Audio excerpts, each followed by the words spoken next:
జిల్లా రాయచోటి కేంద్రాన్ని యథావిధిగా కొనసాగించాలంటూ అన్నమయ్య జిల్లా రాయచోటి జిల్లా సాధన సమితి ఆధ్వర్యంలో స్వచ్ఛందంగా బంద్ ప్రకటించారు. మదనపల్లి జిల్లా వద్దు, రాయచోటి జిల్లా ముద్దు అంటూ నినాదాలు హోరెత్తించారు. అన్నమయ్య జిల్లా రాయచోటి కేంద్రం అభివృద్ధి జరిగేటప్పుడు కూటమి సర్కార్ తీసుకోవడం దారుణమన్నారు. అన్నమయ్య జిల్లా రాయచోటి కేంద్రాన్ని యథావిధిగా కొనసాగించకపోతే రాయచోటి జేఏసీ ఆధ్వర్యంలో ఉద్యమాలను చేస్తామని హెచ్చరిస్తున్నారు. ఇంకా రాయచోటి నుంచి మరింత సమాచారాన్ని మా ఉమ్మడి కడప జిల్లాల ప్రతినిధి షబ్బీర్ మరింత సమాచారం అందిస్తారు. ఆంధ్రప్రదేశ్ లో కూటమి సర్కార్ తీసుకున్న జిల్లాల విభజన రగడ రగులుకుంది. ఇవాళ అన్నమయ్య జిల్లా యథావిధిగా కొనసాగించాలని డిమాండ్ చేస్తూ అన్నమయ్య జిల్లా సాధన సమితి ఆధ్వర్యంలో రాయచోటిలో ఉద్యమాలను ఉధృతం చేస్తున్నారు. తెల్లారుజాము నుంచి స్వచ్ఛందంగా బంద్ ప్రకటించి ఇవాళ ర్యాలీని చేపట్టారు. ప్రస్తుతం మనతో మాట్లాడడానికి అన్నమయ్య జిల్లా జేఏసీ నాయకులు ఉంటారు. వాళ్ళని అడిగి తెలుసుకునే ప్రయత్నం చేద్దాం. చెప్పండి, ప్రధానంగా మీరు ఏమని డిమాండ్ చేస్తున్నారు రాష్ట్ర ప్రభుత్వాన్ని? నా పేరు శ్రీనివాసరాజు, జిల్లా సాధనా సమితి ప్రధాన కార్యదర్శి. మనమైతే అన్నమయ్య జిల్లా కేంద్రంగా రాయచోటిని కొనసాగించాలని చెప్పేసి రాయచోటి ప్రజలంతా కూడా ముక్త కంఠంతో కోరుకుంటా ఉన్నారు. దానికి ప్రధాన కారణం గతంలో రాయచోటి రాయలసీమలోని వెనుకబడ్డ ప్రాంతం. ఇది అభివృద్ధి చెందాలి అంటే మరి జిల్లా కేంద్రంగా చేస్తేనే అభివృద్ధి చెందుతున్న ఉద్దేశంతోన గత ప్రభుత్వం జిల్లా కేంద్రంగా ప్రకటించడం జరిగింది. ఈ రాయచోటి చుట్టుపక్కల ఉన్నటువంటి 16-17 మండలాలు వ్యాపార నిమిత్తం ఇక్కడికి వచ్చిపోతూ అనేక రకాలుగా మరి లబ్ధి పొందుతూ ఉన్నారు.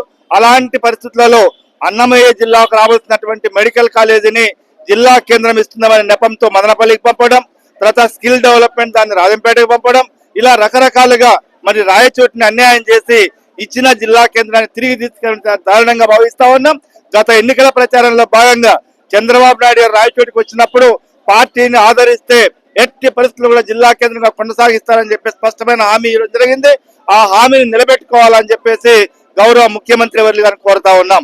అలాగే జేఏసీ నాయకులు ఉంటారు, వాళ్ళని అడిగి తెలుసుకునే ప్రయత్నం చేద్దాం. చెప్పండి అన్న, ఇప్పుడు అన్నమయ్య జిల్లాను మదనపల్లిలో కలుపుతున్నారు కదా, దీన్ని ఎలా చూస్తున్నారు? నేను జిల్లా సాధన సమితి ప్రధాన కార్యదర్శిని ఇర్షాద్ అహ్మద్ ఖాన్ మాట్లాడుతున్నాను. ఇప్పుడు మనకు ఇంతకు ముందు ప్రభుత్వము శాస్త్రీయ పద్ధతిలో అప్పుడు కూడా కమిటీ వేసి మినిస్టర్లు అంతా కమిటీ వేసింది వచ్చి చూసిన తర్వాత ఇది రాయచోటి అందరికీ సెంటరు, భౌగోళికంగా శాస్త్రీయ పద్ధతిలో తర్వాత బిల్డింగ్స్ కానీ వేరే వనరులు కానీ ఇక్కడ బాగా పుష్కలంగా ఉన్నాయని కమిటీ రిపోర్ట్ ఇచ్చిన తర్వాతే రాయచోటిని జిల్లా కేంద్రం చేసినారు. దాని తర్వాత చంద్రబాబు నాయుడు గారు హామీ ఇచ్చినట్టు మదనపల్లిని జిల్లా చేయడం జరిగింది.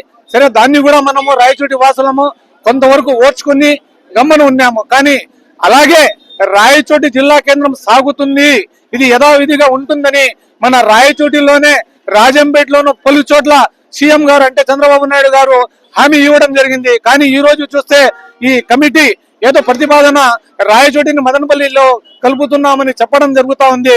కానీ ఇది మాకు మరీ అన్యాయము. ఇక్కడ అందరము ఈ ఆఫీసుల్లో కానీ పరిపాలనకు కానీ అందరూ అలవాటు పడి కొన్ని సంవత్సరాల తర్వాత జిల్లాను తీసుకుని పోయి వేరే దాంట్లో కలుపుతామంటే ఇక్కడ అందరము రాయచోటి అన్నమయ్య జిల్లా వాసులం అందరము ఏకకంఠంగా మనము వ్యతిరేకిస్తున్నాము. చంద్రబాబు నాయుడు గారిని మనము మరీ వేడుకుంటున్నాము. మన రాయచోటి జిల్లా కేంద్రంగా అట్లే ఉంచమని మేమందరూ కోరుకుంటున్నాము. మరి కొంతమంది జేఏసీ నాయకులు ఉంటారు, వాళ్ళని కూడా అడిగి తెలుసుకునే ప్రయత్నం చేద్దాం. అన్న చెప్పండి, ప్రధానంగా అన్నమయ్య జిల్లా కేంద్రాన్ని మదనపల్లిలో కలిపితే గెజిట్ పాస్ అయితే జిల్లా సాధన సమితి ఆధ్వర్యంలో భవిష్యత్ కార్యాచరణ ఎలా ఉండబోతోంది? భవిష్యత్ కార్యక్రమాలు చాలా తీవ్రంగా ఉంటాయి. ఇది పద కవిత పితామహుడు అన్నమయ్య పేరుతో ఏర్పడ్డటువంటి జిల్లా ఇది. దీని పరిణామాలు బహుశా దీని కారకులకు తెలిసి వస్తాయి కాలానుగుణంగా. వెంకటేశ్వర స్వామి నేమ్ పైన గాని అన్నమయ్య నేమ్ పైన గాని ఈ విధంగా మాకు ఆశ చూపి ఇన్నేళ్లు జరిగినటువంటి జిల్లాను క్యాన్సిల్ చేయడం అనేది భారతదేశ చరిత్రలో ఇది మొట్టమొదటిసారి. ఒక జిల్లా కొనసాగిన ఇన్ని సంవత్సరాల తర్వాత మదనపల్లె వాసులు గాని, రాజంపేట వాసులు గాని, పీలేరు వాసులు గాని, ఈ జిల్లాలో ఉన్నటువంటి అన్ని తాలూకాల వాళ్ళు ఎంతో అన్యోన్యంగా ఎంతో అడ్జస్ట్ అయిపోయినటువంటి ఈ దశలో మా మధ్య కుమ్ములాటలను ఏర్పరచడం, దీని పరిణామాలు భగవంతుడు వాళ్ళను ఊరికే వెళ్ళదని నేను అనుకుంటున్నా. దయచేసి ఇప్పటికైనా భగవంతుని కోపానికి కారకులు కాకుండా దీన్ని వెనక్కి తీసుకుంటారని ఆశిస్తున్నా. మరి కొంతమంది జేఏసీ నాయకులు ఉంటారు, వాళ్ళని కూడా అడిగి తెలుసుకునే ప్రయత్నం చేస్తాం. అన్న చెప్పండి, గత వైసీపీ ప్రభుత్వంలో అన్నమయ్య జిల్లా కేంద్రం ఏర్పాటు చేసి అభివృద్ధి చేసే సమయంలో అన్నమయ్య జిల్లా కేంద్రాన్ని మదనపల్లిలో కలుపుతున్నారు, దీన్ని ఎలా చూస్తున్నారు?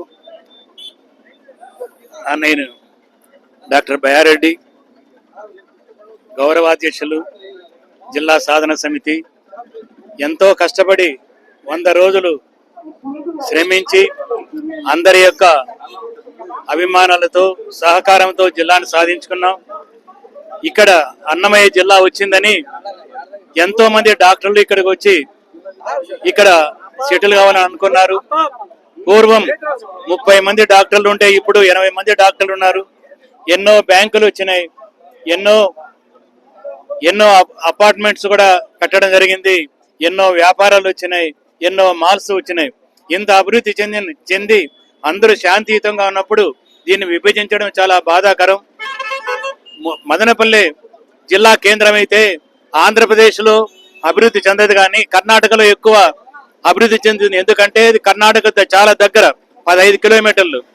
మదనపల్లి జిల్లా కేంద్రం చేసిన దాని వలన మదనపల్లి కాదు, అక్కడ కర్ణాటక అభివృద్ధి చెందుతుంది. కాబట్టి ఈ శాంతియుతమైన వాతావరణాన్ని చెడగొట్టొద్దని నాయకులు విజ్ఞప్తి చేస్తూ దీన్ని యథాతథంగా జిల్లాగానే కొనసాగించాలని విజ్ఞప్తి చేస్తున్నాం. దీని తర్వాత రాకపోతే ఎక్కువ ఉద్యమాన్ని ఉధృతం చేస్తామని తెలుపుతున్నాను. వెంటనే కూటమి ప్రభుత్వం తీసుకున్న అన్నమయ్య జిల్లా కేంద్రాన్ని మదనపల్లిలో కలిపే నిర్ణయాన్ని వెంటనే ఉపసంహరించుకోవాలని, లేని పక్షంలో అన్నమయ్య జిల్లా రాయచోటి జిల్లా సాధన సమితి ఆధ్వర్యంలో భవిష్యత్తులో ఉద్యమాలను ఉధృతం చేస్తామని చెప్పి అన్నమయ్య జిల్లా రాయచోటి జేఏసీ నాయకులు హెచ్చరిస్తున్న పరిస్థితి. కెమెరా పర్సన్ అన్సార్తో షబ్బీర్, శ్రేయస్ టీవీ న్యూస్, ఉమ్మడి కడప, అన్నమయ్య జిల్లా.